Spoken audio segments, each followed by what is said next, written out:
Good morning बच्चों, कैसे हैं आप लोग? अच्छे हैं? तो बच्चों, आप लोगों ने पाठ 1 और 2 की पुनरावृत्ति कर ली थी। आज हम लोग करेंगे पाठ 3 और 4 की पुनरावृत्ति। तो अपनी पुस्तक निकालिए,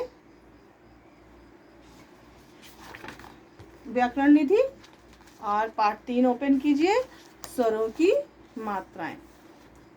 स्वरों की मात्राएं, सभी स्वर जो हैं मात्रा के रूप में प्रयोग होते हैं ना व्यंजन के साथ, तो वो मात्राएं हमें यहाँ पे पढ़नी है।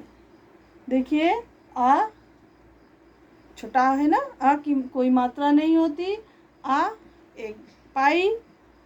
ई छोटी की मात्रा देखिए ये है, फिर बड़ी की मात्रा, फिर छोटा ओ की मात्रा, बड़ा ओ की मात्रा, एक री की मात्रा, ए की मात्रा, ए की मात्रा, ओ की मात्रा, औ की मात्रा। और जब आ की मात्रा माँ में लगी तो माँ हो गया, ई की मात्रा लगी तो मी हो गया, बड़ी की मात्रा लगी तो मी हो गया, फिर मु, फिर मु, मृ, में, मैं, मो, मौ।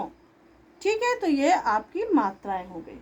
मात्रा की परिभाषा क्या है, या मात्रा आप ऐसे लिख सकते हो कि स्वरों के चिन्हों को हम मात्रा कहते हैं। स्वरों के चिन्हों को हम मात्रा कहते हैं। देखिए, आपकी पुस्तक में लिखा है। एक बात का ध्यान रखना आवश्यक है, जब रा में ऊ या ऊ की मात्रा लगाते हैं तो वह रा के नीचे नहीं लगती, बल्कि उसके बीच में लगाई जाती है। सिर्फ बाकी सारे अक्षरों में रा में केवल बीच में लगती, बाकी सारे अक्षरों में नीचे ऊ की मात्राएं लगती हैं, छोटा ऊ और बड़ा ऊ की। ये बात यहाँ पे आपको बता दी गई है। अब मात्रा किसे कहते हैं मैंने बता दिया कि स्वरों के चिन्हों को हम मात्रा कहते हैं। यहाँ पे लिखा भी है, ये चिन्ह स्वरों की मात्राएं हैं, यानी कि स्वरों के चिन्हों को हम मात्रा कहते हैं। अब इधर दिया हुआ देखिए शब्द। शब्द किसे कहते हैं? शब्द किसे कहते हैं? तो वर्णों के सार्थक समूह को हम शब्द कहते हैं। क्या कहते हैं? बोलिए। वर्णों के सार्थक समूह को हम वर्ण कहते हैं, सॉरी शब्द कहते हैं। देखिए, यहाँ पे पीछे पेज खोलिए, 18 पे दिया हुआ है। जब हम सही स्थान पे वर्ण लिखते हैं और सही जगह पर मात्रा लगाते हैं, तभी सार्थक शब्द बनते हैं। यानी कि सार्थक शब्द बनाने के लिए हमें उचित स्थान पर वर्णों को और मात्राओं को लिखना होगा। अब इसके नीचे है वाक्य। वाक्य शब्द किसे कहते हैं? वर्णों के सार्थक मेल को हम शब्द कहते हैं, और शब्दों के सार्थक मेल को क्या कहते हैं? वाक्य कहते हैं। शब्दों के सार्थक मेल को वाक्य कहते हैं।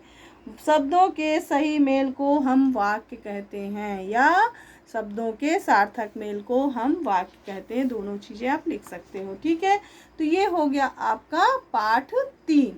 पाठ 3 में आपने पढ़ा मात्रा किसे कहते हैं, शब्द किसे कहते हैं, और वाक्य किसे कहते हैं। उससे संबंधित यहाँ ढेर सारे अभ्यास कार्य हैं जो कि आपको पहले करवाए जा चुके हैं। इन्हें आप अच्छे से रिवाइज कीजिए। ठीक है, और पाठ 3 ये अभ्यास कार्य 1 इसमें दिया हुआ है, ये भी आपको पहले कराया गया है। तो आप इसको भी अच्छे से रिवाइज कीजिए। आपके एग्ज़ाम में इस अभ्यास कार्य से भी कुछ क्वेश्चन, कुछ प्रश्न आ सकते हैं। ठीक है, तो इसे भी अच्छे से रिवाइज कीजिए। और इसके बाद है पाठ 4 संज्ञा। पाठ 4 क्या है? संज्ञा। सबसे पहला क्वेश्चन है, संज्ञा किसे कहते हैं? संज्ञा किसे कहते हैं? आपने बचपन में पढ़ा होगा कि सभी नाम वाले शब्दों को हम संज्ञा कहते हैं। लेकिन यहाँ देखिए, यहाँ लिखा है किसी व्यक्ति, वस्तु, स्थान अथवा भाव के नाम को संज्ञा कहते हैं। किसी व्यक्ति, वस्तु, स्थान अथवा भाव के नाम को हम संज्ञा कहते हैं।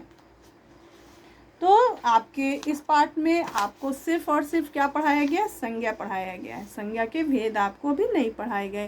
बाकी संज्ञा के भेद भी होते हैं। संज्ञा के तीन भेद होते हैं, व्यक्तिवाचक, जातिवाचक और भाववाचक संज्ञा। 3 प्रकार होते हैं। कौन कौन से? व्यक्तिवाचक संज्ञा, जातिवाचक संज्ञा और भाववाचक संज्ञा, जो कि आपके सिलेबस में अभी नहीं है, लेकिन मैंने आपको बता दिया, आगे की कक्षाओं में आप पढ़ेंगे। ठीक है, तो ये पाठ आपका कौन कौन सा हो गया? पाठ 3 हो गया और 4। 3 में आपने मात्रा, शब्द और वाक्य पढ़ा था। संज्ञा में आपने संज्ञा की परिभाषा पढ़ी और इससे संबंधित ढेर सारे अभ्यास कार्य दिए हुए हैं। इनको आपको पहले करवाया जा चुका है। आप इन्हें फिर से एक बार ध्यान से पढ़िए कि क्या क्वेश्चन पूछा गया है और